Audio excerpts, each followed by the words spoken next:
Hey guys, welcome to an awesome lesson in the After Effects course. This is Phil Ebiner from videoschoolonline.com. Thank you for joining. I hope you're having a great day. I am having a terrific day. I actually have a full-time job at the moment and I was able to go in early to work and leave early, so it's a nice sunny day here in Southern California. Wherever you are, I hope you are enjoying it. The weather is heating up here right now in spring. Of course, you could be watching or listening to this at any time of the year, at any point in the world. So it might be winter and you might be snowed in right now. So either way, I hope you're having a great day. Today we're going to talk about motion tracking, something that is an awesome tool that After Effects is. After Effects is an awesome tool for motion tracking, and so I have this clip right here. I'm going to bring it up from San Francisco, and we have this bus. We have this bus going by this Golden Gate Bridge. Let's watch it one more time. So say this is an ad for the tour bus company, and they want to track this bus and maybe add a little bit of text or something above this bus. Well, I'm going to show you how you do that.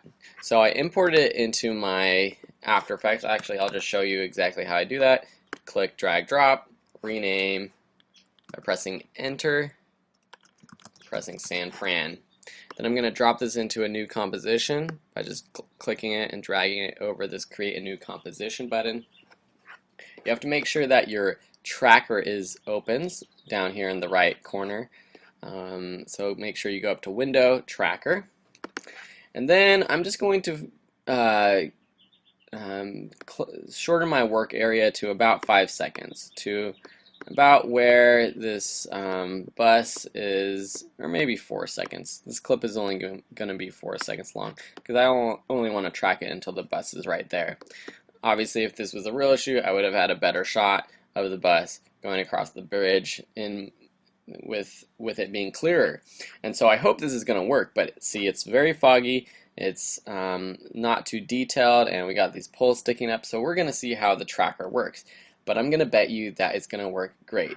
So the next thing you want to do is add a new null object, and if you remember from our 3D camera lesson, a null object is an imaginary object that we're just going to place into our composition.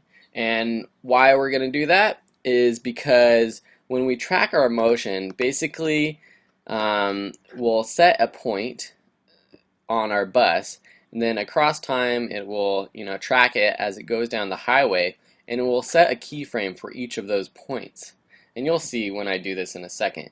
But then you have to do something with those points. You can either apply them to a layer, such as a text box or an icon that you want flying over this bus or doing whatever, or you can apply it to a null object, and the null object you can then parent a layer of text or an object to your null object.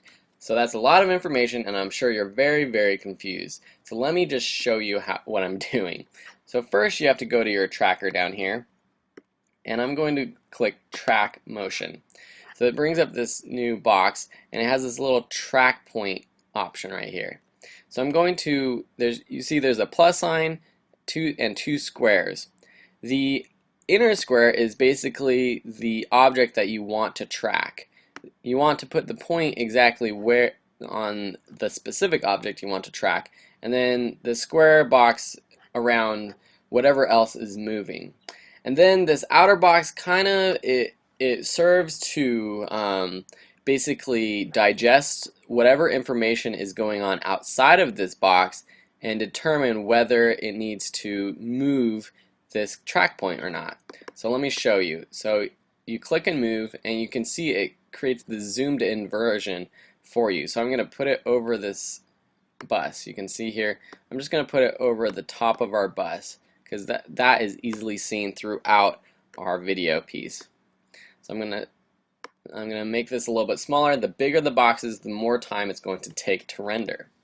I'm gonna edit target down here, and then it brings up this motion target box, layer null 4. Yes, I want it to the target to be null 4. Then what you want to do is analyze, and I just usually press this analyze forward. You can do analyze one frame forward at a time, but I just do analyze forward, this play button, and we'll see what it does.